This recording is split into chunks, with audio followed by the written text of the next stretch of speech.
Mutton dalcha எப்படி பண்ணுறதுன்னு பார்ப்போம். ஃபஸ்ட்டு துவரம் பருப்பை வேக வச்சு எடுத்துக்கலாம். ஒரு 3 விசில் விட்டு அதில் கொஞ்சோண்டு மஞ்சள் தூள் ஆட் பண்ணிக்கோங்க. 3 விசில் போட்டு எடுத்துக்கலாம். நெக்ஸ்ட்டு மட்டனையும் வேக வச்சு எடுத்துக்கலாம். அதுக்கு ஒரே ஆயில் ஊற்றிட்டேன்.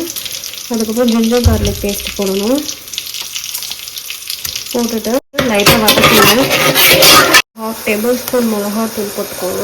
லைட்டாக மிக்ஸ் பண்ணிவிட்டு வாஷ் பண்ணி வச்சுருக்க மட்டனை தூக்கியில் போட்டு எல்லாத்தையும் ஒரு லைட்டாக மிக்ஸ் பண்ணிவிட்டு 1.5 கப் வாட்டர் ஊற்றிக்கோங்க.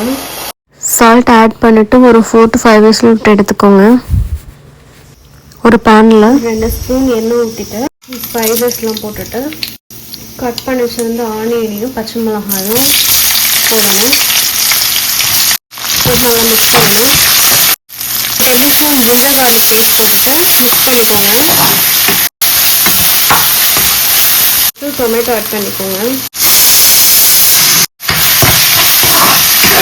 நெக்ஸ்ட்டு கட் பண்ணி வச்சுருந்த காய்கறிலாம் ஆட் பண்ணிக்கலாம். நான் வந்து கத்திரிக்காயும் உருளைக்கிழங்கும் கட் பண்ணி வச்சுருக்கேன்.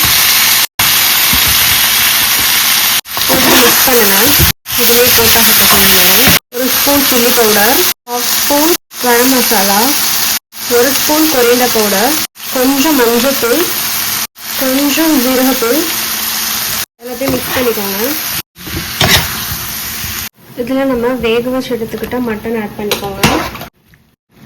எல்லாத்தையும் மிக்ஸ் பண்ணிக்கோங்க.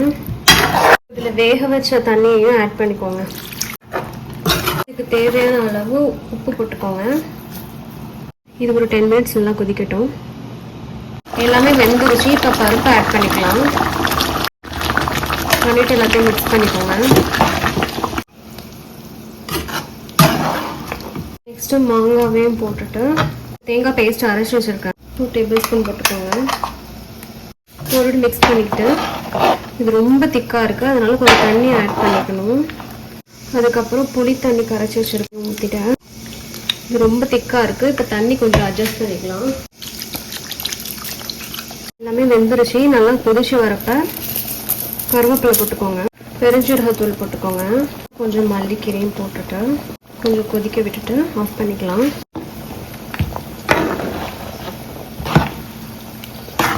மிக்ஸ் பண்ணிவிட்டு ஒரு கொதி விடுங்க. அதான் நம்மளோட டேஸ்டியான மட்டன் தால்ச்சா ரெடி.